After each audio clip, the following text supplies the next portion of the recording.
our daily talk show. I am Chris, And I am Kim. ready to guide you through today's engaging and informative discussion. Range of topics from current events to lifestyle trends and everything in between. Our goal is to provide you with thought-provoking conversations, expert insights, and platform for meaningful dialogue. So sit back, relax, and get ready to explore the fascinating world of ideas and opinion. Let's begin today's episode of our daily talk show. So everyone, let's welcome Miss Leslie Joy Abukay.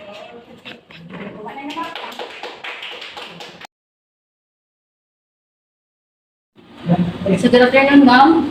How's your day today? Thank you for spending a little bit of time for this interview. So for the first interview, we would like to ask that what made you want to be a school nurse, or who encouraged you to be part of the staff and team?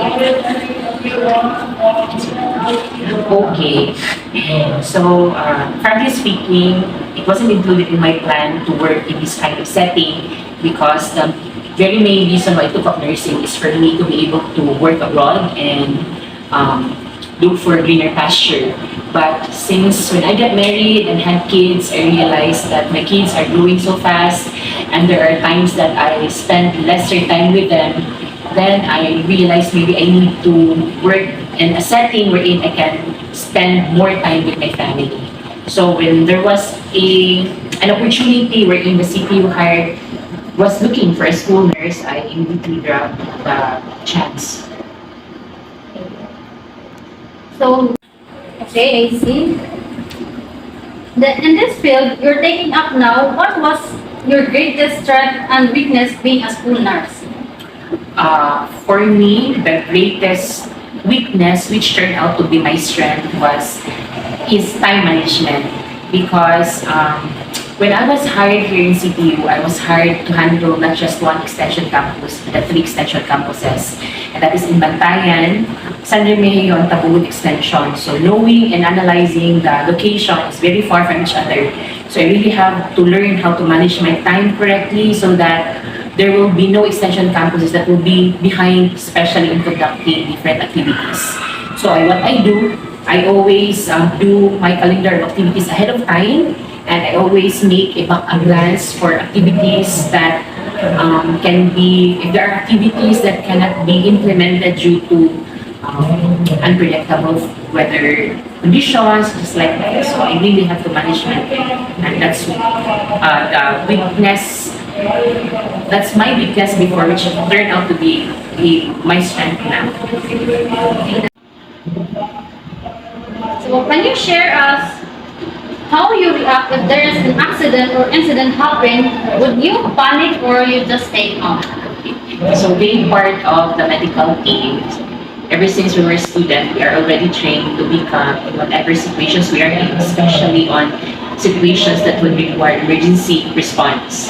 Because being calm would give you, we speak a little bit vernacular. So once kalma manggid ka, mapanahon ang kagtaro, you can implement the correct and proper procedures to a certain situation which needs emergency response. No emergency response, that is because if naangka sa panic mode manggod, ang may tabuan natin, nakakauno nagtaro, possible you can add injury pa yun sa current situation sa ibang pasyente.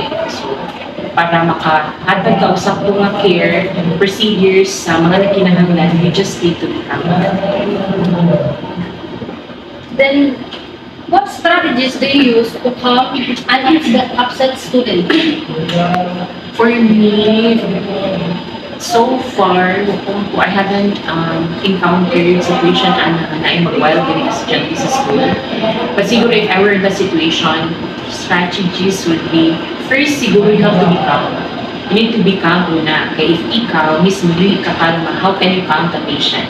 How can you calm the upset patient if ikaw, kasi yung pag hindi ka kalma. So you have to be calm, and then you have to give assurance to the patient, bring the patient to a place, a private place here in the clinic, we direct private place wherein feeling and security that whatever she is going to tell you will remain on these four corners of the wall.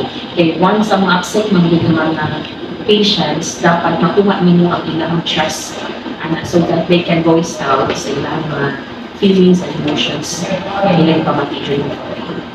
Then last question for me, Nurse Joy. Since the day you start working here, what was the hardest part in every school year that you encounter or that makes you busy and get tired for the whole day?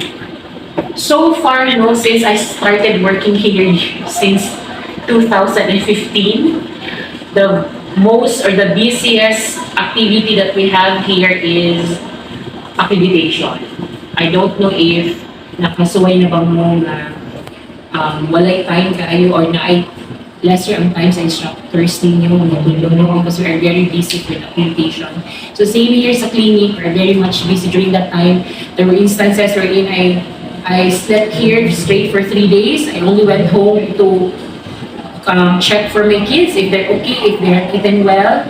Then I need to go back here because I need to prepare a lot of documents to be checked by the accreditors. So accreditation for us, not just me, but for all the faculties, for us, the busiest and strenuous submission na ang gibuhat with the resistance so far. Thank you. It was great. So, are you done with your questions for Mrs. Leslie Kim? Yes. So, it's my turn. So, can you share us about a time you had to treat a condition you hadn't treated before, Miss Joy? Okay. That question, no? Situations wherein I had to treat someone, You haven't treated that I haven't treated before. Siguro ina. It's more on how I would give emergency response siguro because in the medical setting, if it's not part of your scope of profession, you need to refer the patient. Okay, kami, ang doctor lahi-lahi man kami naagib ni scope na dili lagi ko. If mo go beyond ni ana, makihaman niya. So kanang mga situation sa video na mo more on management na magita here sa school. So if the situation is it needs further assessment na yun, we refer them to the nearest hospital or the nearest health clinic. But siguro it's more on I need to, on how, there were instances siguro wherein first time ako siya na-encounter. No, like first, we are trained, we are taught, not trained, we are taught on how to respond to an epileptic person. Pero I haven't tried when I was a student, even when I was working in the hospital. What ko experience, yun saan din siya pag-manage o sa epileptic na patient. Nahitabo lang na siya when I had my first epileptic student here, na nagkuhan din siya. Lahat mang yun ang theory of application. In the school, we are taught by theory, di ba? Kamo, makaibaw ng mga application niya, OJT na ninyo. Pero dili ko tanan na gitulo sa school, ma-encounter na ninyo during your OJT. Same as with me. We are taught on the way how to handle epileptic student, pero lahi lagi if actual na para magbubuan ng bakbalin hano, yes. So the first thing, mura gina, di ka, do not panic yun. Kaya once mo panic ka, mura, wag mo mahitabo. Mukiri din siguro dito kasama ng estudyante, di mo ma-manage properly. So ma-author siya, and I'm just blessed because we were able to manage the symptoms that time and nawian ang pagiging ng patient. Oh, I see. It would be hard if I was the one in there. I'm the calm person. So next is in medical situations, there may also be times when you get access to other information. What would you do if you suspected a child was being abused? Okay. So in that case, if I suspect a child who is abused, I would immediately called her attention and brought her to same with the upset student. You need to brought the person in a private place. Why? Because when we talk about abuse, really good all that time, tutapay na sila. So you need to establish rapport to the student para makuha niyo ang iyang trust. Kung assurance na kung sa i-share niyo mga problems sa inyo ha, dapat stay din siya within these four corners of the room. And then mostly when it comes to abuse, when it refers, it's more on the mental health. So maybe I just would just gather information about her condition and also mga manifestations niya. Then afterwards, I would refer her to a facility na mas makafocus yun na, which is the mental facility, mental health facility, which I think na ano po tala dito sa San Miguel. I see. So, Joy, can you share us your greatest achievement throughout this field you are taking now? Greatest achievement. Greatest achievement here? No, I don't know. Maybe siguro, when I started here number in CTU, San Miguel specifically, the building, they were conducting their classes at the back of the gym sa Lungsod, Poblacion. As a school nurse, since we all know that most of the students in CTU San Remahayo Extension are exhausted to different kinds of problems, what inspirational message do you want to relay or share to the students, especially those who suffered from anxiety and depression? Okay, so I have this verse. In fact, it's one of my favorite verses no, in Jeremiah 29:11, where it stated that God's promises for us, for I know the plans that I have for you, says the Lord, plans to prosper you and not to harm you, plans to give you hope and a future. So I just want to remind them that in whatever situations you're in, always remember that God has a purpose in everything.